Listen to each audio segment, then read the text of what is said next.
توی این ویدیو قرار راه‌های پس‌انداز کردن رو با هم مرور بکنیم. شاید بعضی از این راه‌ها اونقدر عجیب باشه که باور نکنید این راه‌ها کارسازن. شماره 1. فهرست بندی و بودجه بندی کنید.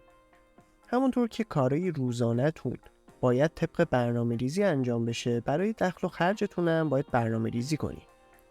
میتونید شما جدولی بکشید و جلوی هر آیتم هزینه‌های معینش رو بنویسید.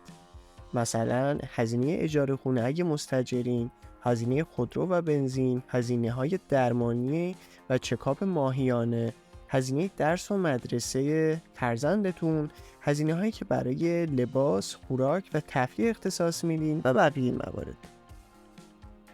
از وسایل نقلیه عمومی استفاده کنید. به جای هزینه‌های سنگین کرایه روزانه میتونین از وسایل نقلیه عمومی مثل مترو و بیارتی استفاده کنید. مگر اینکه درآمدتون اونقدر بالا باشه که تاکسی آنلاین یا کرایه آژانس براتون ناچیزه. از محصولات تخفیفدار استفاده کنید. یکی دیگه از روش‌های پس‌انداز پول استفاده از محصولات تخفیفداره. ممکنه این تخفیف شامل خوراک، پوشاک، تفریح، سفر، کتاب و یا حتی محصولات فرهنگی دیگه باشه. میتونید توی خبرنامه سایت‌های ارائه دهنده خدمات تخفیفدار مثل تخفیفان و نتبرگ و بقیه سایت‌ها عضو بشید و از آخرین رویدادها مطلع بشید.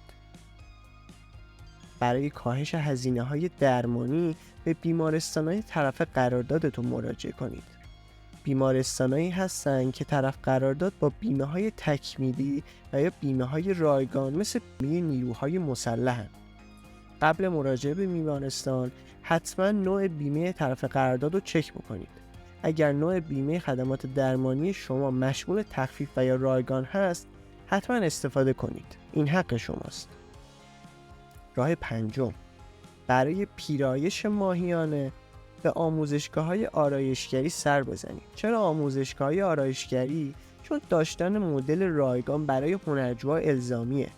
هنرجوها برای تمرین آرایشگری از افراد میخوان تا مدلشون بشن و بدون دریافت پول موی اونا رو اصلاح میکنن.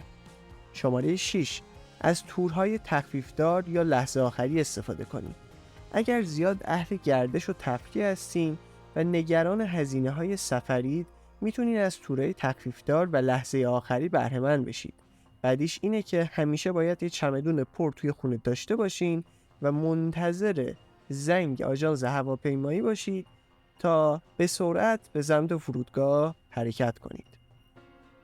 مبلغی از حسابتون رو بردارین و در کیف پول خود بگذارید و هرگز به اون دست نزنید. یکی از بهترین و قدیمی ترین روش‌های کنترل هزینه ماهیانه اینه که مبلغ معینی رو سر ماه از حسابتون بردارین و در جیبتون بذارید. با این روش دیگه حواستون به سمت کارتتون نمیره تا وسوسه بشید. هزینه‌های روزانه مثل کرایه، خورد و خوراک جزئی و یا هزینه‌های شارژ اینترنت و گوشی رو توی کیفتون بذارید. 8. اجناس ارزون قیمت در بلند مدت نخرید. حتما این جمله معروف رو شنیدین که انقدر پولدار نیستیم که جنس ارزون بخریم. یعنی این که اگر شما یک بار جنس گرون قیمت خریداری کنید، به دلیل کیفیت مطلوب و با دوام‌تر بودنش این جنس دیرتر کهنه یا خراب میشه و شما مجبور نیستین سالی چند بار اون جنس رو بخرید. 9.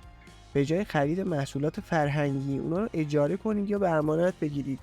بهترین مثال عضو شدن توی کتابخونه‌های شهرتونه که به جای خرید کتاب یا محصولات فرهنگی میتونید از اجاره کردن یا امانت گرفتن اونا استفاده کنید. 10. به دنبال آموزش و یادگیری باشید. بدون هیچ اطلاعی وارد سرمایه گذاری نشید. حتما کتاب‌های با موضوع بازاریابی، فروش، تبلیغات، مذاکره، مدیریت مالی و پس‌انداز رو بخونید تا هرچه بیشتر مطالعه کنید و این مطالعه بیشتر باعث میشه که بیشتر رشد کنید و با درک و آگاهی بیشتر قدم بردارید. امیدوارم از این ویدیو لذت برده باشید.